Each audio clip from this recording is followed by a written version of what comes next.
تو پروگرام کے آغاز میں دنیا کی چند معروف اور معتبر شخصیات نے جو الفاظ امام کے شان میں نذرانہ عقیدت کیے، میں وہ الفاظ آپ کے سامنے رکھتا ہوں۔ نیلسن منڈیلا، دنیا میں کون اس ہستی سے واقف نہیں ہے۔ نیلسن منڈیلا کہتا ہے کہ میں نے جیل کی سختیوں سے تنگ آ کر ایک روز سوچا کہ حکومت کی تمام شرائط پر دستخط کر کے رہائی حاصل کر لوں، لیکن پھر مجھے امام حسین اور واقعہ کربلا یاد آ گیا۔ ایک برطانوی مورخ ہے ایڈورڈ براؤن، وہ کہتا ہے کہ واقعہ کربلا سے آگاہی کے بعد میری حالت بدل گئی۔ شہدائے کربلا کی عظیم قربانی کا درس مردہ ضمیروں کو جھنجھوڑنے اور ہر طرح کی مشکلات کا سامنا کرنے کے لیے کافی ہے۔ جرمن محقق ہے ماربن کہتا ہے کہ امام حسین علیہ السلام نے اپنے عزیز ترین افراد کو قربان کر کے اور اپنی مظلومیت اور حقانیت کو ثابت کر کے دنیا والوں کو فداکاری اور شجاعت کا سبق سکھایا۔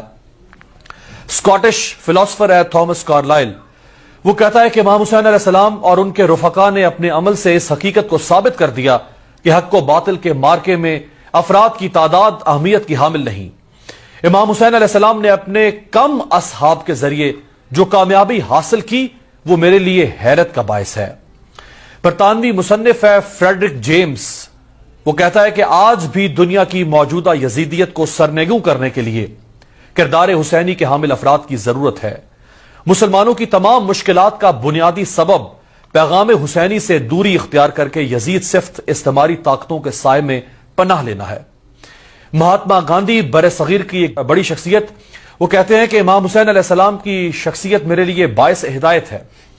میں نے امام حسین علیہ السلام سے سیکھا کہ مصیبت میں کس طرح حوصلے اور صبر سے سہارا لیا جاتا ہے۔ اینتھنی بارا لبنانی مصنف ہے۔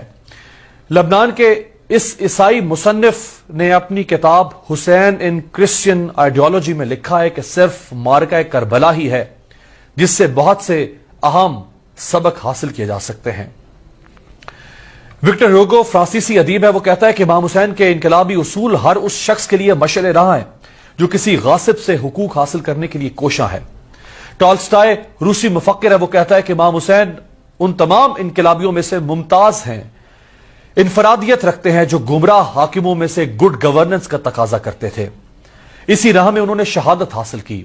برطانوی مورخ ایڈورڈ گبن اپنی کتاب دی فال آف رومن امپائر میں واقعہ کربلا کو انتہائی دلسوز قرار دیتے ہوئے لکھتا ہے، امام حسین علیہ السلام کی مظلومانہ شہادت اور کربلا کے دل خراش واقعات ایک سرد دل انسان کی آنکھوں میں بھی آنسو جاری کر دیتے ہیں۔ ڈاکٹر راجندر پرساد بیدی، یہ بھارتی صدر ہے، انہوں نے کہا کہ امام حسین علیہ السلام کی قربانی بنی نوع انسان کی عظیم میراث ہے۔ مسز سروجنی نائیڈو، یہ بھارتی شاعرہ تھیں، انہوں نے کہا کہ امام حسین علیہ السلام دنیا کے تمام مذاہب کے لوگوں کے دلوں پر راج کرتے ہیں اور ہر کمیونٹی کے لیے باعث فخر ہے۔ ایک اسکاٹش اسکالر ہے ولیم مائر، وہ کہتا ہے کہ واقعہ کربلا نے اسلام کو انسانی ذہنوں میں زندہ رکھا ہے۔ واقعہ کربلا نے محمدی ریاست کا اصول اور معیار بھی متعین کیا جو شاید کہیں کھو گیا۔